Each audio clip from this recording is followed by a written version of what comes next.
All right. Are you familiar with April Fool's Day? No, I don't know if popular siya sa atin dito sa Pilipinas. Okay, I think not that much, but I think it's slowly being um, adopted by some of our cities here in the Philippines, no? Into our culture. This is one of the most celebrated unofficial holidays in the world. Okay, observed every first day of April. It's a day where people play practical jokes on others. And that they would say April Fools. Okay, if uh, you fall into their prank. The exact history as to the origins of the holiday is much speculated. Now, some historians say that April Fool's Day goes back to 1582 when France switched from the Julian calendar to the Gregorian calendar, the calendar that we are using right now, okay, the calendar system that we are using right now, the Gregorian calendar, okay, as decided by the Council of Trent in 1563. Now, in the Julian calendar, the new year begins at around April 1. No, the old calendar system, okay, so New Year begins at around April 1. And there were some people who didn't get the news immediately that the New Year has been moved from April 1, from around April 1 to January 1. And they kept on celebrating the New Year at the last week of March through April 1. And so these people became the target of jokes and were called April Fools. Now, while we all do not want to become a victim of an April Fool's prank or any prank on any day, no? Gusto ba natin 'yon na tayong victim ng isang prank? We don't want it, 'di ba? We don't want to fall in to become a victim of any prank. But more than that, we do not want to be a victim of the follies of life. Di bali ng ma-prank ka on April Fools rather than be prank with the foolishnesses, the follies of life. Now, after showing much of the blessings of wisdom in several chapters, Solomon now turns to elaborate some of the dangers of foolishness and our need to watch out against it. And we'll read here in Ecclesiastes chapter 1, verses 1 to 11. Okay, so we'll be studying the first part of this chapter, and the word of the Lord says, dead flies putrefy their perfumer's ointment and cause it to give off a foul odor. So does a little folly to one respected for wisdom and honor. A wise man's heart is at his right hand, but a fool's heart at his left.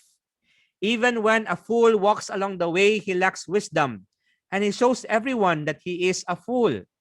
If the spirit of the ruler rises against you, do not leave your post, for conciliation pacifies great offenses. There is an evil I have seen under the sun, as an error proceeding from the ruler. Folly is set in great dignity, while the rich sit in a lowly place. I have seen servants on horses, while princes walk on the ground like servants. He who digs a pit will fall into it, and whoever breaks through a wall will be bitten by a serpent. He who quarries stones may be hurt by them, and he who splits wood may be endangered by it. If the axe is dull and one does not sharpen the edge, then he must use more strength. But wisdom brings success. A serpent may bite when it is not charmed. The babbler is no different. The Lord add a blessing to the reading of His word. And as we ponder on our text, we learn that we should watch out against folly, for it will lead us to waste the life God has given to us. We should watch out against folly, for it will lead us to waste the life God has given us. So we might ask why, no? In this sermon entitled Watching Out Against Foolishness, we might ask, why should we watch out against all foolishness? And our text shows us 3 reasons why we should guard our hearts with all diligence against foolishness. And let me give them to you in advance, all these 3 reasons that we'll find in our text. So we should watch out against foolishness for number 1, it destroys a great reputation. It destroys a great reputation. Okay, we'll see that in verses 1 to 4.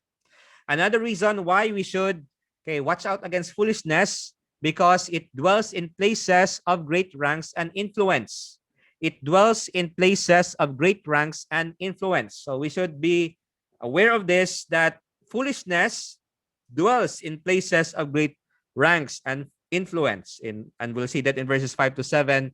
And last reason here, why we should watch out against foolishness, it's because it delivers no great reward and success in life. It delivers no great reward and success in life. And we'll see that in verses 8 down to 11. So let's go first to the first reason why we should watch out. Okay. Bakit kailangan natin magbantay against foolishness? Why should we be cautious and be careful and be alert and be vigilant against foolishness? And number one reason na ibinigay sa atin dito sa ating text is that it destroys a great reputation.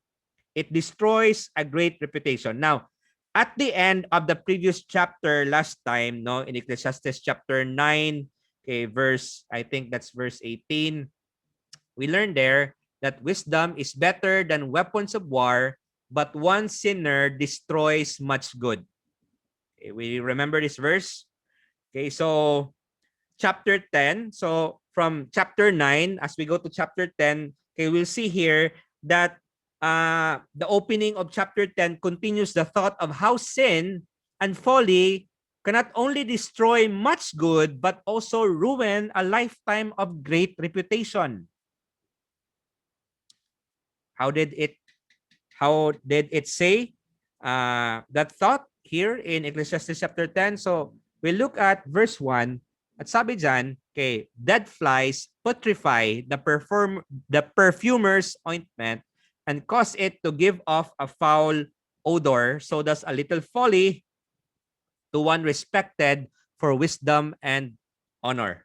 Now, if we remember in chapter 7, I'm so sorry I wasn't able to place it here. If we remember in chapter 7, sabi doon in Ecclesiastes chapter 7 verse 1, a good name is better than precious ointment, and a day of death than the day of one's birth. So we'll see there that a good reputation, an honorable name, a good name has been associated with precious ointment.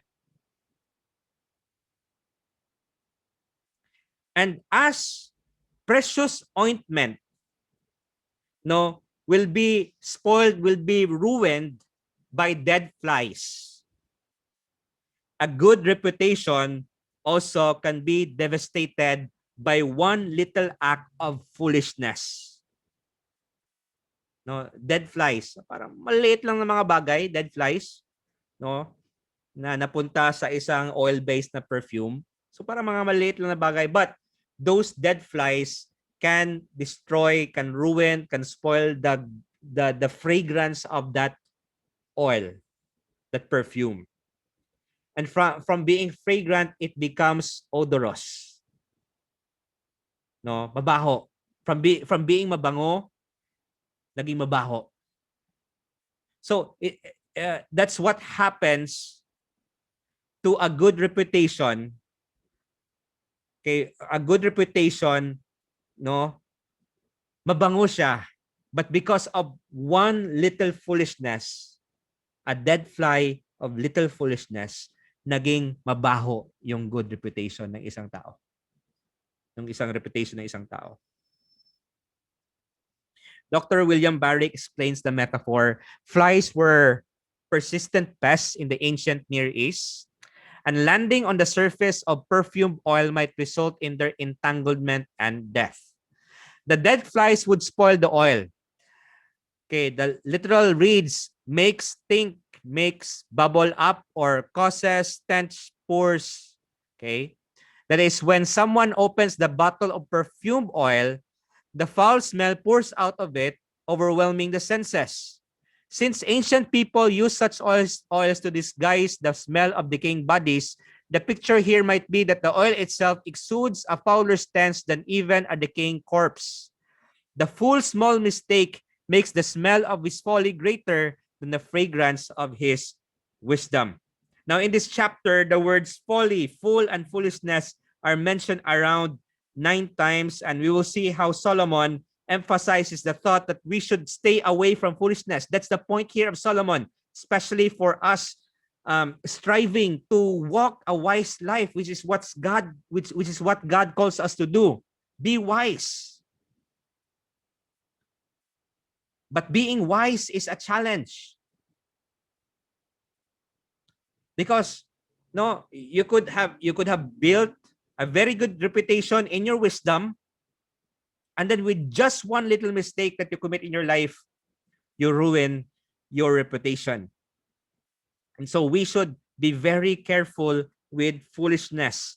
Dr. Constables shares his insights here. One night on the town can mean a lifetime in the darkness of disease or even death. Okay. So talking about a nightlife. A mother spends 20 years teaching a son to be wise, and some girl will come along and make a fool out of him in 5 minutes. The more delicate the perfume, the more easily spoiled is the ointment. Common oil is not so liable to injury. So the higher a man's religious character is, the more hurt is caused by a sinful folly in him. So again, we should watch out against folly. And we should learn from the characters in the Bible. Some of them have been great men, and yet their reputations have been stained by some folly. Abraham was the father of faith, and yet he decided to take matters into his hands by having a relationship with Hagar. And so it almost ruined his life.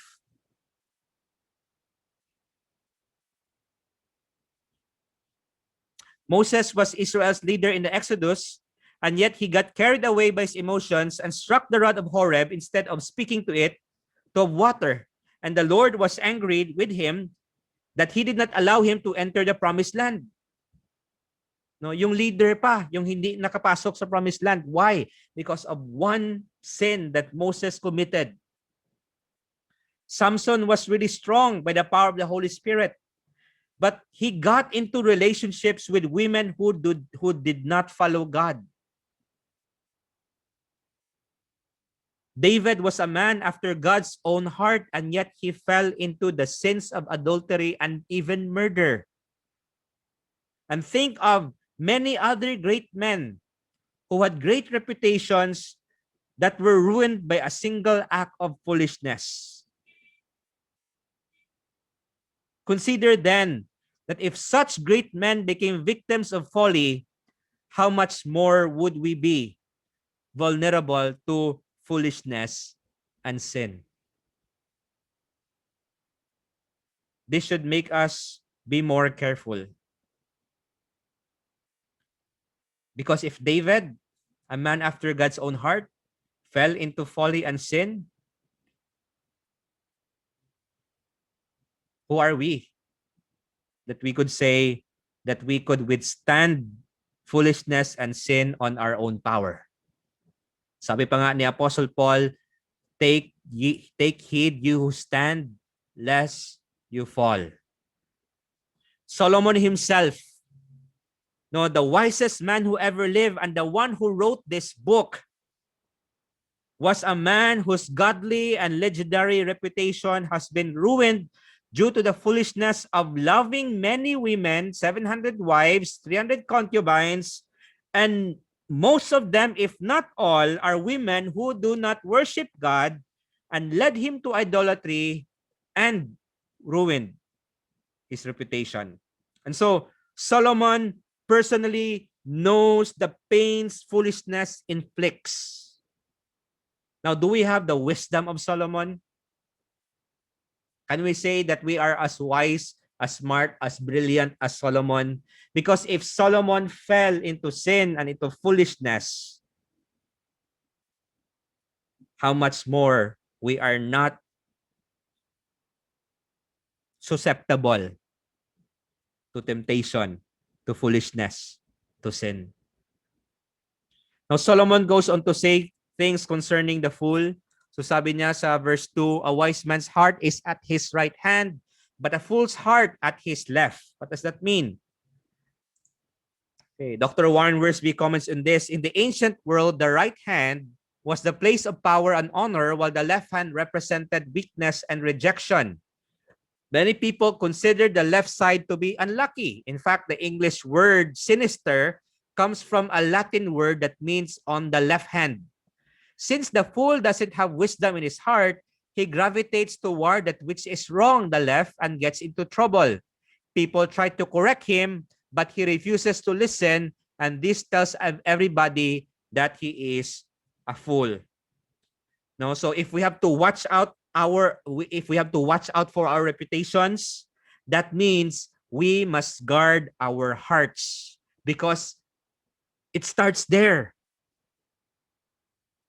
Solomon said in the Proverbs, keep your heart with all diligence, for out of it springs the issues of life. You want to keep your reputation? Then you should keep your heart. Moreover, folly in the heart manifests itself in our attitudes and behaviors. And that's why Solomon said, even when a fool walks along the way, he lacks wisdom and he shows everyone that he is a fool. No? So, even in just walking, even in just the routines of life, he shows himself that he is a fool. Sa paglalakad pa lang, alam mo na that he is a fool. The way he speaks, the kind of words that he uses, the way that he treats other people. No, you already know that this person is a fool.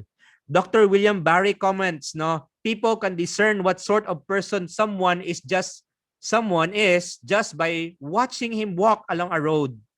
His sense is lacking, in other words. A fool exhibits an inner deficiency through his or her behavior. The fool speaks loudly, behaves arrogantly, ignores the rights and needs of others, and rebels against spiritual things. Solomon had learned to discern the nature of people by how they spoke and behaved. And Solomon then points out one instance where one ought to act wisely and behave well, and that is in the presence of your leader, of your ruler. Sabi niya, if the spirit of the ruler rises against you, do not leave your post, for conciliation pacifies great offenses. So why should we watch out against foolishness? Okay, it's because it ruins great reputation. It ruins great reputation. No. What is having many doctorates, having many diplomas, having many certificates, if you are being foolish in your ways?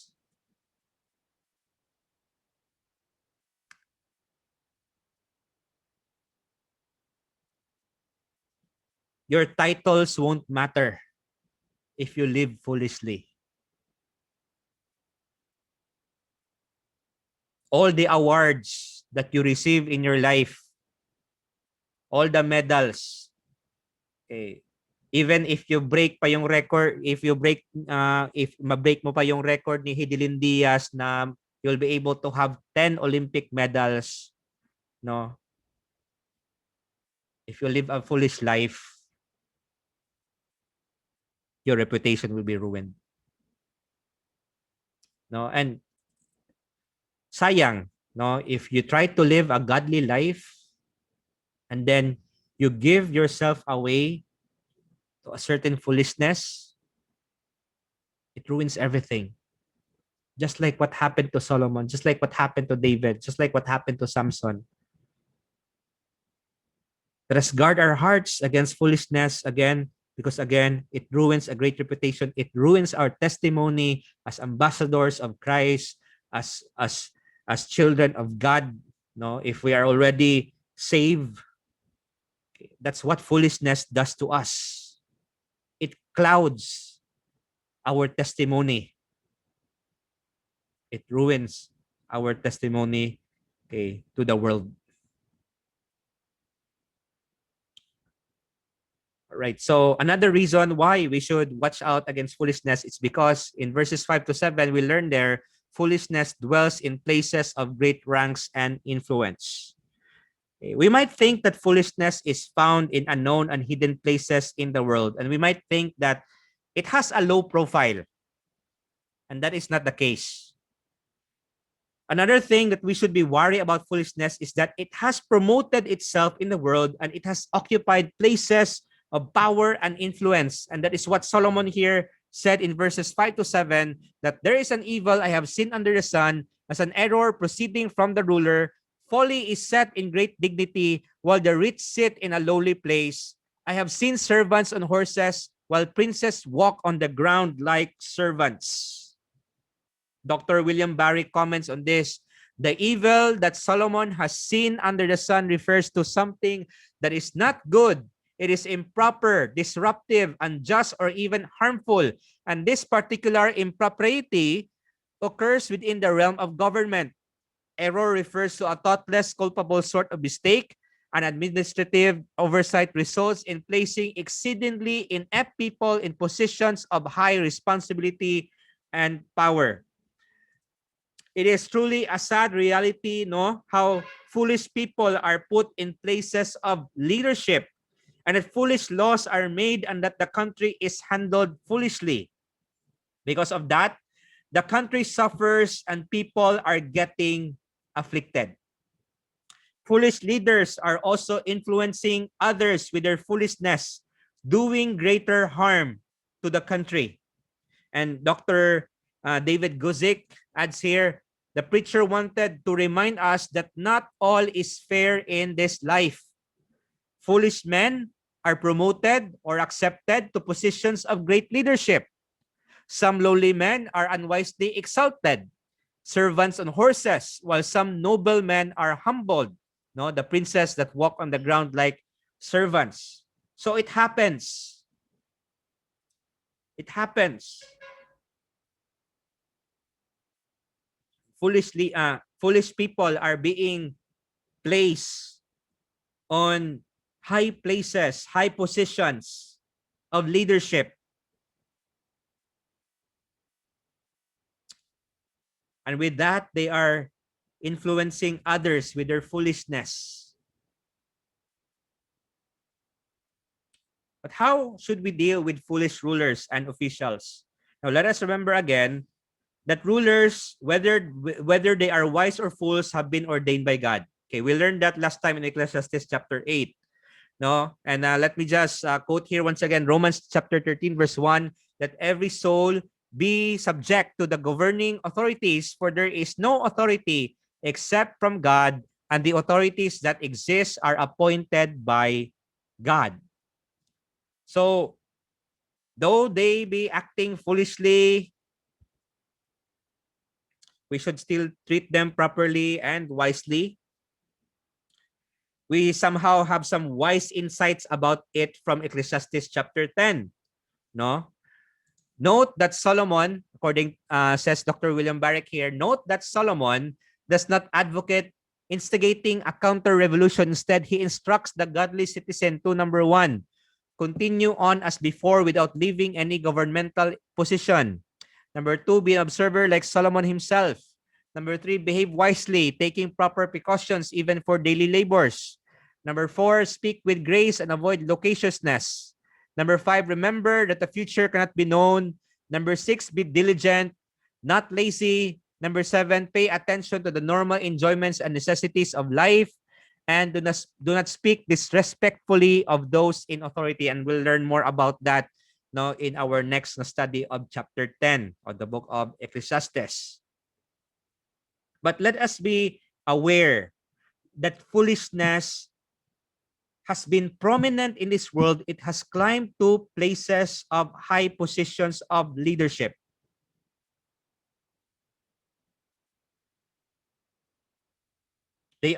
Foolishness dwells in places of great ranks and influence. And this leads me now to my last point, why we should be careful, why we should watch out against foolishness. And that is, foolishness delivers no great reward and success in life. It doesn't give any great reward or benefit or success in life. And of course, we learned earlier that instead of giving us great reward, it gives us great ruin.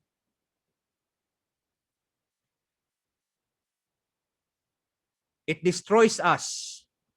Foolishness always destroys us, harms us. Now, in verses 9 to 11, we'll see here how foolishness affects our daily lives and labors. No, so says here in verse 9, he who quarries stones may be hurt by them, and he who splits wood may be endangered by it. If the axe is dull and one does not sharpen the edge, then he must use more strength, but wisdom brings success. A serpent may bite when it is not charmed. The babbler is no different. So I think I missed a verse here. Verse 8, there is a verse 8, he who digs a pit will fall into it, and whoever breaks the wall, through a wall, will be bitten by a serpent. No. So going back,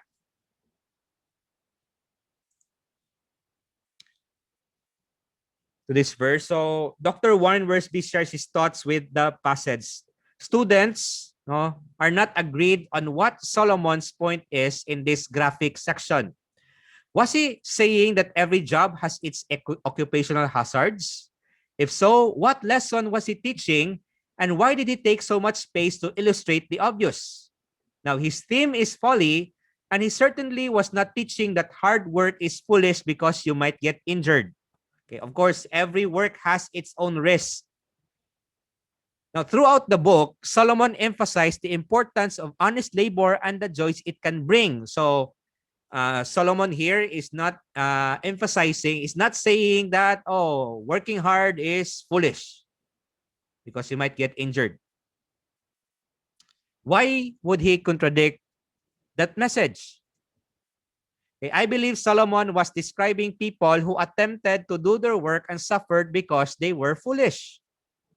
One man dug a pit, perhaps a well or a place for storing grain, but fell into the pit itself. Why? Because he lacked wisdom and failed to take proper precautions. Frequently, Scripture uses this as a picture of just retribution, but that doesn't seem to be the lesson here. No, so it happened because you were not careful. Another man broke through a hedge, a wall, or a fence, perhaps while remodeling his house, and a serpent bit him. Now, serpents often found their way into hidden crevices and corners, and the man should have been more careful. He was overconfident and did not look ahead. No, so one time, the wall here sa Heritage got damaged. Okay, so there was a big flood here in Davao City, and the wall fell down, and some of the men, so the church decided to have the wall repaired. And so may mga workers na pumunta dito, they work on the wall, no, and while they were working with the wall, so there was a snake. So buti na lang that napatay nila yung ahas, no. So almost someone almost got bit with the snake. So if one of the workers were not careful, so they could have been bitten by the snake, no. So that's the picture here. Now, if you're not careful, no, in repairing like your wall, okay, and you know that in your place, okay, so maraming ahas, okay, so especially in Israel, all right. So if you're not careful, you might be bitten by a snake. So you need to be wise. You need to be careful. You need to watch out. Okay, verse 9 takes us to the quarries and the forests where careless workers are injured cutting stones and splitting logs. No, so if you do not handle your tool well, if you do not handle the axe well, if you will not use the axe well, so you might get injured. Verse 10 pictures a foolish worker par excellence, a man who tried to split wood with a dull axe. No? The wise worker will pause in his labors and sharpen it. As the popular slogan says, don't work harder, work smarter. You just wait. If you try to split wood with a dull axe, you'll just be wasting time. You'll be using strength. So nag-waste ka ng time, nag-waste ka ng energy. Okay, it's not just about working hard. We're not saying here, don't work hard. That's not what Solomon says here. Okay. Work hard, work smart. Ganon.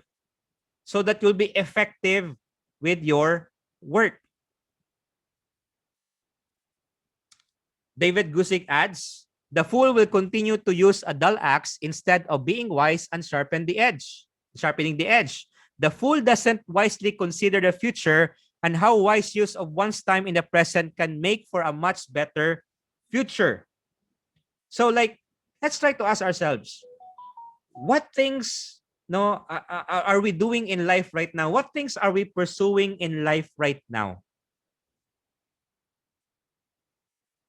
And are you pursuing it with all your might without being cautious? No, you didn't even plan. Okay, you didn't even think about it. You didn't consider things. Okay. Again, of course, we need to put some effort into it. But working hard without considering and thinking and planning and putting your mind into it will make you ineffective and inefficient.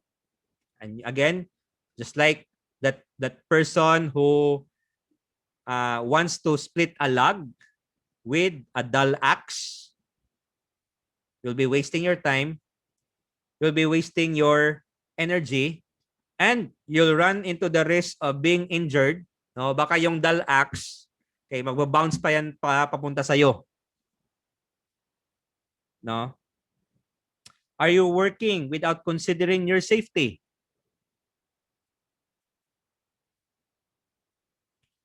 Are you putting much strength in your efforts without applying wisdom?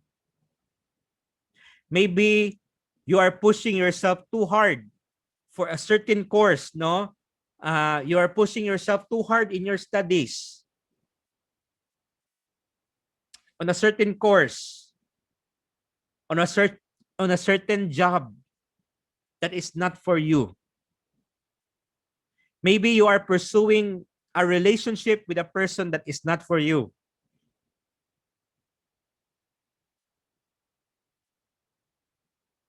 And with that, okay, you'll be wasting time, energy, resources, a lot of things in your life. Let me give a spiritual application to our passage. Are you trying so hard to earn your salvation with your good works and religion and not consider that salvation is by grace through faith in Christ alone? Do you not realize that simply you need to repent and believe on Christ and be saved by His mercies? So don't be a fool. Stop the foolishness of earning your way to eternal life and be wise by trusting Christ alone as Lord and Savior. And maybe you haven't done that right. You haven't done that yet in your life. And that would be the greatest foolishness that you'll ever commit. Especially if you have already heard the gospel over and over again and you still won't repent, you still won't believe on the Lord Jesus Christ, you won't still receive Him into your life, that's a really great foolishness to reject Christ and His salvation. Remember that all of us are sinners. The Bible says in Romans 3:23, for all have sinned and come short of the glory of God. And according as well to Romans 6:23, because we have sinned against God, we must be punished. And the wages, the punishment, the penalty of sin is death. And we cannot save ourselves from the punishment of God, from the wrath of God. There's nothing that we can do to satisfy his wrath, but to end up in hell. But God so loved the world that he gave his only begotten Son. He gave his only Son, the Lord Jesus Christ, who lived a perfect life, who died a painful death for our sins on the cross, and he rose again from the dead. Right now, he is in the right hand of the Father. He is alive forevermore. And whoever believes in him will not perish, but have everlasting life. He has given us the promise, call upon the name of the Lord and be saved. And again, if you haven't done that in your life right now, this is the right time for you to do that. The Bible tells us today is the day of your salvation. Let this moment not pass without you making that decision of repenting of your sins and trusting Jesus alone as your Lord and Savior. In 1984, Steve Perry released a song in his album Street Talk entitled Foolish Heart. And here goes the chorus. Sabi sa chorus, foolish heart, hear me calling. Stop before you start falling. Foolish heart, heed my warning. You've been wrong before. Don't be wrong anymore. Stop being a fool. Watch out against foolishness in your life. Remember, foolishness destroys a great reputation. Foolishness dwells in places of great ranks and influence, and foolishness delivers no great reward and success in life. Let us pray as we end this sermon. Father God in heaven, thank you so much, Lord God, once again for tonight. Thank you for reminding us, dear Father, of the dangers of foolishness and folly. Thank you, Lord God, for reminding us that it does no good to us. And so help us, Lord God, to walk in the paths of wisdom. And we know, according to your word, that wisdom begins with the fear of the Lord. The fear of the Lord is the beginning of wisdom. The fear of the Lord is the beginning of knowledge. It begins by having a right relationship with you. The fool says in his heart, there is no God.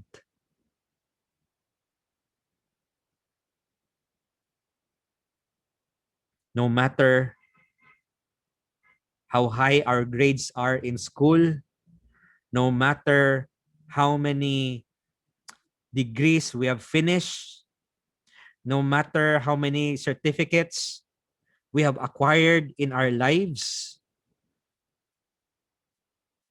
if we don't have God, if we don't believe in God, if we're not following God, then we are but fools.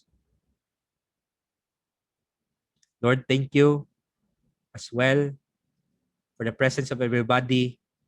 And right now, I would just like to extend this prayer. Maybe tonight, someone here is not yet sure about salvation. You are not yet sure about eternal life. You are not yet sure about where you are going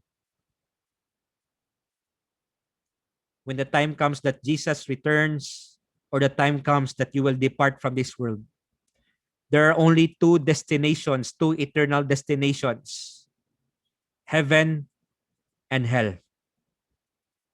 We all are sinners. We all deserve hell.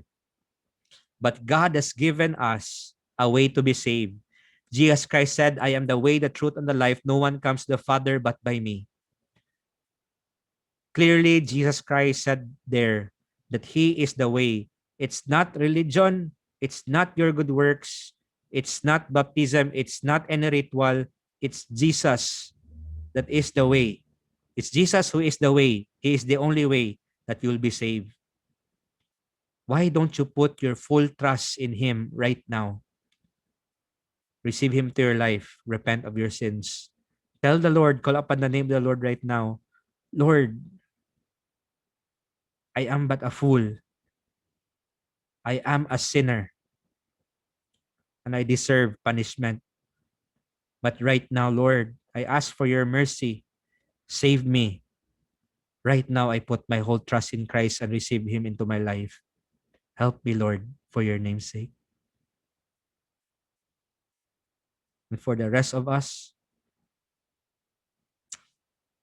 let us keep on praying before the Lord. Lord, please lead us in the paths of righteousness for your name's sake. Help us to grow in loving you, in fearing you, in serving you, in obeying you.